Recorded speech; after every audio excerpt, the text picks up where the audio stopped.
ఇప్పుడు controller and auditor general మీద నివేదిక ఉంది రెడీగా. ఈ భారత ప్రభుత్వందే, ఇది మళ్ళీ ఎవరిది కూడా కాదు.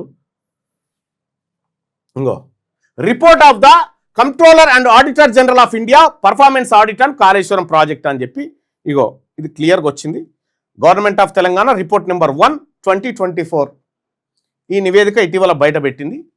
దీంట్లో క్లియర్గా కేసీఆర్ ఫ్యామిలీ, మెగా కృష్ణారెడ్డి, ప్రతిమా శ్రీనివాసరావు వీళ్ళందరూ కలిపి దోపిడీకి తెగబడి పందికొక్కుల్లాగా ప్రజల సొమ్మును మింగిర్రు అనేది కాగ్ రిపోర్ట్ చెప్పిన నివేదిక. కరెక్ట్గా 2023 డిసెంబర్లో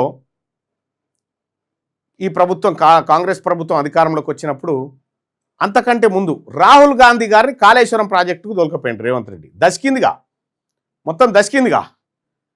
దశకితే ఆడికి తీసుకుపోయి వీళ్ళందరినీ లోపటేస్తా, వీళ్ళందరికీ చర్లపల్లి జైల్లో డబుల్ బెడ్రూమ్ ఇల్లు కట్టించి అలానే ఉంచుతా అని రేవంత్ రెడ్డి కొట్టిన డైలాగులు ఉంటే కావాలంటే వినండి.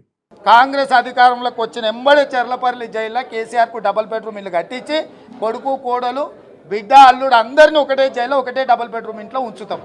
చూసిరు కదా. మరి ఈయన వచ్చి 3 ఏళ్ళ దగ్గరకు వస్తుంది. ఏమైంది రిపోర్ట్ మీద, నివేదిక ఏమైంది, ఈ నివేదిక మీద చర్యలు ఏమైనాయి? కాళేశ్వరం ఎంక్వైరీ ఏం దాకొచ్చింది? సేమ్ మళ్ళీ కేసీఆర్ కుటుంబం తిన్న దాంట్లో వచ్చి రేవంత్ రెడ్డి కొంత కొట్టేసింది. బారాకున్ మాఫ్. ఇక్కడ బక్రాలెవరు? తెలంగాణ జనం. ఎందుకు తెలంగాణ జనం అంటే, కేసీఆర్ తీసుకొచ్చిన అప్పు ఎవరి పేరు పెట్టి తీసుకొచ్చిండు? మన తలకాయలు తాకట్టు పెట్టి తెచ్చిండు కేసీఆర్. ఇగో ఏ బ్యాంక్ దగ్గర ఎట్లా తెచ్చిండు అనేది ఇది. యూనియన్ బ్యాంక్ ఆఫ్ ఇండియా దగ్గర ఎన్ని కోట్లు తెచ్చిండు, దాని ఇంట్రెస్ట్ ఎంత కట్టాలి, ఇగో ఈ లెక్కలన్నీ ఇక్కడ ఉన్నాయి. ఇక్కడ తెచ్చినటువంటి డబ్బు హార్డ్ కాస్ట్ ఇంత, లోన్ అమౌంట్ శాంక్షన్ అయింది ఇంత, అమౌంట్ రిలీజ్డ్ ఇంత, ఇది ఇంత కదా. మనం కట్టాల్సింది ఎంత అనేది ఇక ఉంది చూడ్రి. 14 ఏళ్లలో అసలు వడ్డీ కట్టాల్సింది 1,47,000 కోట్ల రూపాయలు. 65 ఇగో 1,47,000 కోట్ల రూపాయలు కట్టాలి. 1,47,000 కోట్ల రూపాయలు ఇప్పుడు కట్టాలి. మనం ఎవరు కట్టాలి? తెలంగాణ జనం కట్టాలి. పంచక తిన్నది ఎవరు? కేసీఆర్ ఫ్యామిలీ, మెగా కృష్ణారెడ్డి, ప్రతిమా శ్రీనివాసరావు, కాంట్రాక్టర్లు, ఆంధ్ర కాంట్రాక్టర్లు పంచక తిన్నారు.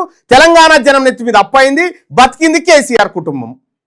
ఇక్కడ ఇంకా చూడాల్సినటువంటి ఇంకొక అంశాన్ని, మనం ఎట్లా కట్టాలి, ఈ అప్పు ఎట్లా కట్టుకురావాలంటే ఇగో ఇంకా చూడ్రి.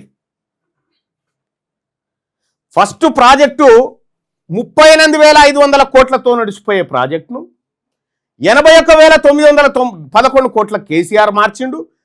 చేసిందేమో 1,47,427 కోట్లకు. ఎంత తేడా ఉందో చూడ్రి. 79.98% ఖర్చు పెరిగినా ఆశించిన ప్రయోజనాలు ఎలాంటి పెరుగుదల లేదు.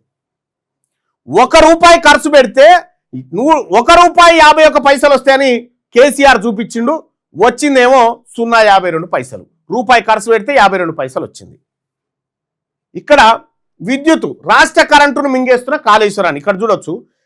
14,344 మిలియన్ యూనిట్ల కరెంట్ అవసరమైతే దానికి ఒక ఏడాదికి 9,036 కోట్ల రూపాయలు కావాలి. బడ్జెట్ తీసుకొచ్చినటువంటి అప్పులు, ఈ అప్పులపై వడ్డీ అడ్డగోలుగా 10% దొరికితే 10 ఇట్లా